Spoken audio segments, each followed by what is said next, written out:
Hello, folks, and welcome back to the Average Movie Review podcast. I recently watched Gran Turismo the other day, and I'm going to watch F1 tonight, so stay tuned for that review. For anyone who actually listens to my reviews, I will be releasing the review for F1 tonight as soon as I'm back from the theater. So I'm excited for that. And I watched Gran Turismo, and I have to say, I was impressed.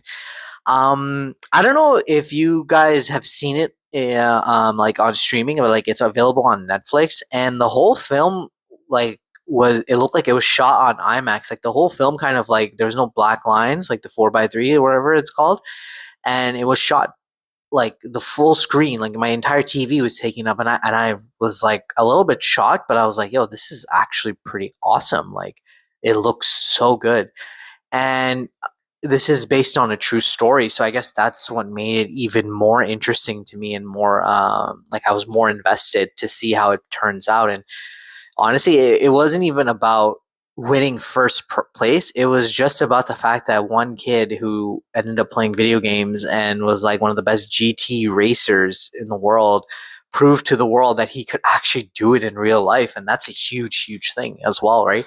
um I loved the father son relationship. I thought that was very well done as well. Orlando Bloom is absolutely amazing in the film. Although he kind of acts as if he needs coke at certain points, like he looks like a little bit of a crack addict. But I don't know if that's what they were going for. I have no idea. But like, I don't know. It was just a little bit weird to see him like that. Jimon Hansu played the dad. Absolutely fantastic. Love that man. So good. And anything that he does, I swear to God, he should have been. Okay, you know what? I'm not even gonna get into that because it just pisses me off and how poorly he gets treated in Hollywood and how he just doesn't get the roles that he deserves because he's absolutely freaking phenomenal in anything you give him. Blood Diamond is one of my favorite movies from him, and honestly, guys, he kills it here too. Like being the dad who kind of doesn't trust his son or like doesn't have faith, and then turning into the dad that's like, you know what, my son was on to something.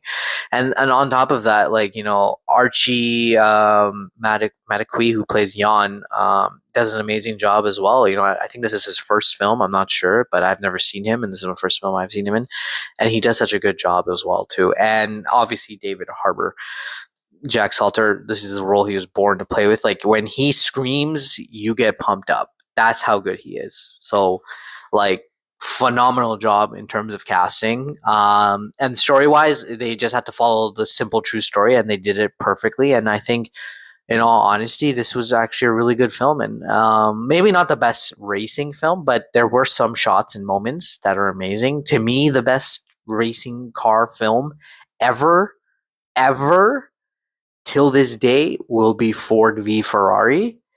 Matt Damon and Christian Bale. I watched that movie flip. Like I think I watched that movie like 5 times a year because it is so good.